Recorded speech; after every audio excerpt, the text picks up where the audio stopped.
Hello everyone, आज हम बात करेंगे यूपीएससी वीडियो री एग्ज़ाम 2023 को लेकर के।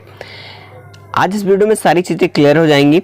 अभी तक जैसे कि 26 और 27 जो भी शिफ्टें हुई हैं अभी तक, उन सारी शिफ्टों का इस वीडियो में एनालिसिस होगा। तो उस एनालिसिस में ये देखा जाएगा किस जो है शिफ्ट में कितने मार्क्स, नॉर्मलाइज मार्क्स जो है आपको इस मिल सकते हैं, जिससे कहीं ना कहीं एक सिलेक्शन का जो क्राइटेरिया है कहीं ना कहीं का होता है कि भाई 2 से 4 नंबर का जहाँ पर डिफरेंस हो जाता है वहीं पर आपको मिल जाएगा। तो यहाँ पर किनको कितना नंबर बनने वाला है, किस शिफ्ट पर बनने वाला है, वो सारे डिस्कस करेंगे।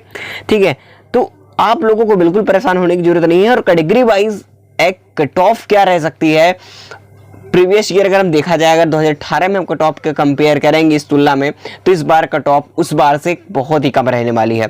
मैं पूरा बताने वाला हूँ, इसमें डाटा पूरा बताऊंगा, कितने फॉर्म फिल हुए थे, कितने क्राइटेरिया कितना रहा है, कितने लोग प्रेजेंट हुए, वो सारी बातें करेंगे। बस वीडियो को इन तक जरूर देखिएगा। देखिए, नंबर 1 अगर फर्स्ट पॉइंट की मैं बात करूं, सबसे पहले आपको ये फैक्ट्स मैं हमेशा आपको डिस्कस करता हूं, ये फैक्ट्स बहुत डिपेंड करते हैं आपकी कट ऑफ के ऊपर।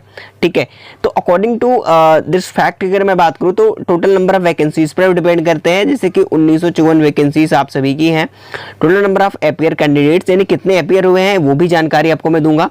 ठीक है, एग्जाम डिफिकल्टी लेवल कैसा रहा है इस पर भी कट ऑफ आपकी डिपेंड करेगी। ठीक है, तो एक एक करके पॉइंट्स को समझना। चलिए देखिए, अगर मैं वैकेंसीज की बात करूं, ध्यान से सुनना, थोड़ी वीडियो को बहुत करीबी से ध्यान से समझिएगा, क्योंकि ऐसा मैं आपको एनालिसिस बताऊंगा। मैं ऐसा नहीं है, पूरा मैंने खुद अपना एक्सपीरियंस किया है, मैंने खुद एग्जाम दे के आया और मैंने दिया भी था, उस टाइम मेरा हो गया था, लेकिन रिजल्ट होने के बाद ये सारी चीज़ें हो गई हैं।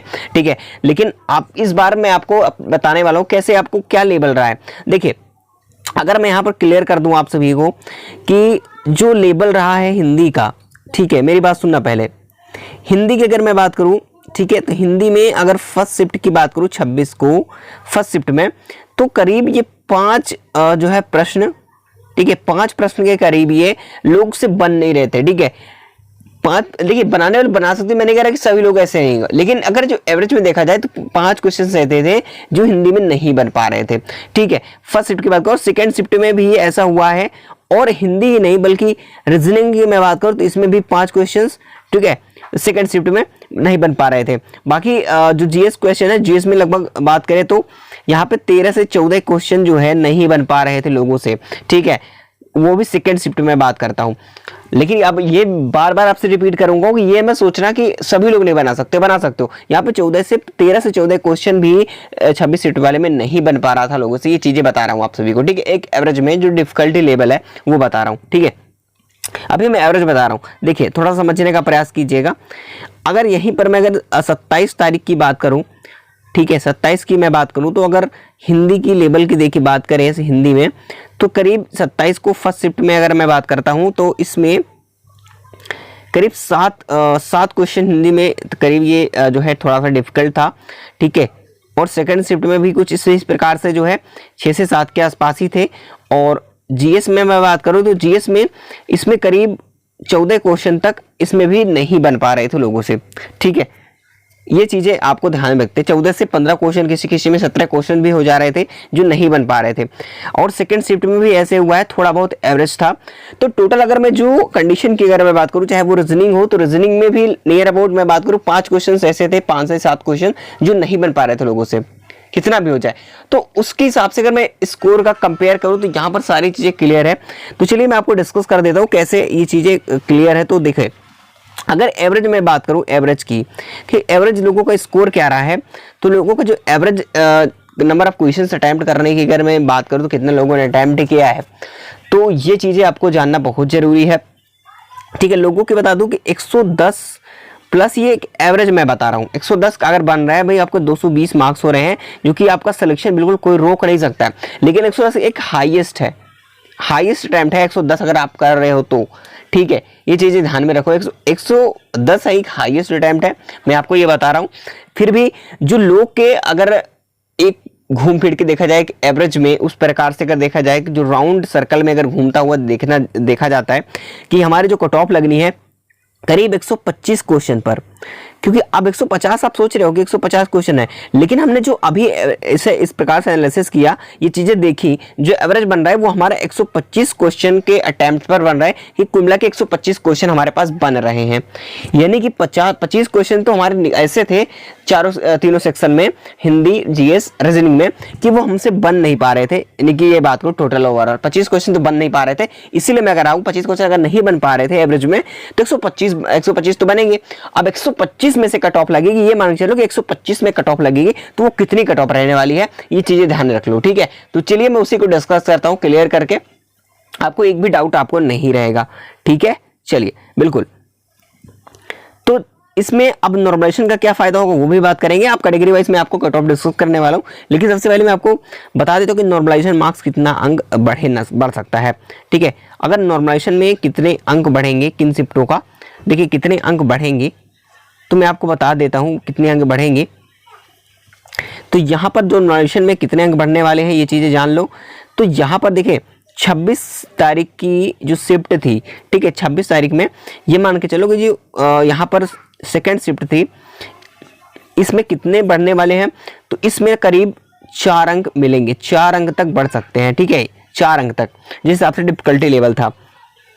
और यहाँ पर अगर मैं बात करूँ, ठीक है, सर 27 की मैं बात करूँ 26 में, क्योंकि देखिए अगर मैंने एनालिसिस की इसमें देखा, रुक जाओ एक मिनट, थोड़ा सा मैं देख लेता हूँ एक बार। ठीक है, 27, 14 और 7, ठीक है, हाँ, करीब ये बात करूँ तो 2 से 3 के अंक के आसपास बनेंगे यहाँ पर, वो डिफिकल्ट लेवल के डिपेंड करते। ये सेकंड शिफ्ट की बात कर रहा हूँ। और इस 26 फर्स्ट शिफ्ट में अगर मैं देखा जाए तो इसमें करीब 3 नंबर के आसपास इसमें भी मिलने वाले हैं। ठीक है, और इसी के साथ ही साथ अगर मैं बात करूँ 27 तारीख के बारे में, और 27 की तारीख की मैं बात करता हूँ, 27 को कितने अंक मिलेंगे नॉर्मलाइज्ड मार्क्स, नॉर्मलाइज मार्क्स की मैं बात करता हूँ। तो नॉर्मलाइजेशन मार्क्स की अगर मैं बात करूँ तो कितने मार्क्स मिल सकते हैं, तो 27 तारीख वाले में करीब ये आपके 4 अंक प्लस मिलेंगे। ठीक है, 4 प्लस अंक आपको मिल सकते हैं, ये चीज़ें ध्यान में रख लो। अब भाई जहाँ पर 1 से अधिक शिफ्टों में होता है एग्जाम कभी भी, वहाँ पर नॉमिनेशन बनता है। ठीक है, तो ये चीज़ें आपको ध्यान रखना है। वो फर्स्ट शिफ्ट की मैं बात करूँ या तो सेकंड शिफ्ट की बात करूँ 27 को भी, इसी के यानी कि 4 एक हाईएस्ट है, 4 अंक से ज़्यादा रह सकता है, 5 तक जा सकता है, इतना हाईएस्ट बढ़ सकता है। बाकी इससे बहुत ज़्यादा नहीं बढ़ने वाला है, क्योंकि एसएससी नहीं है कि ज़्यादा बढ़ा देगा। ठीक है, क्योंकि बहुत सारी शिफ्टें होती हैं तो उसमें 15-15 अंक मिल जाते हैं, लेकिन ऐसा इसमें नहीं होगा। ठीक है, तो कम से कम 3 से 4 नंबर बहुत होते हैं भाई हमारे सिलेक्शन के लिए, क्योंकि 1.5 मार्क्स से भी आप चूक जाते हो, तो सारी चीज़ें आपको क्लियर कर देंगे। ठीक है, चलिए अब बात करते हैं कट ऑफ की। कट ऑफ को लेकर के मैंने आपको यहाँ पर दिखाया एक बार कि कट ऑफ क्या है। तो कट ऑफ आपको दिखाऊं तो आप 2018 की अगर कट ऑफ देखो तो अभी तक कोई परिवर्तन देखने को नहीं मिला है, जैसे कि कल के एनालिसिस के बाद में सारी चीज़ें क्लियर की है। और यहाँ पर देखें 2018 में 221 थी, सॉरी 211, ओबीसी में 205, एससी में 185, एसटी में 168। लेकिन इस बार जो कैटेगरी का कट ऑफ है वो कितना रहने वाला है, इसके पीछे का रीजन ये है कि करीब बात करें यहाँ पर कि जो एग्जाम देने वाली संख्या करीब 9.5 लाख के आसपास इसमें, लेकिन इस बार जो वो 2018 की मैं बात करूँ 2018 में। ठीक है, तो अब क्या हुआ है कि इस बार लगभग 65% स्टूडेंट ने, अभ्यर्थियों ने एग्जाम छोड़ दिया है। क्या किया है, एग्जाम छोड़ा है। आपने विज्ञापन देखा होगा कि 65% स्टूडेंट ने एग्जाम छोड़ा है, यानी कि आधे से कहीं ज़्यादा स्टूडेंट ने जो है एग्जाम छोड़ दिया है।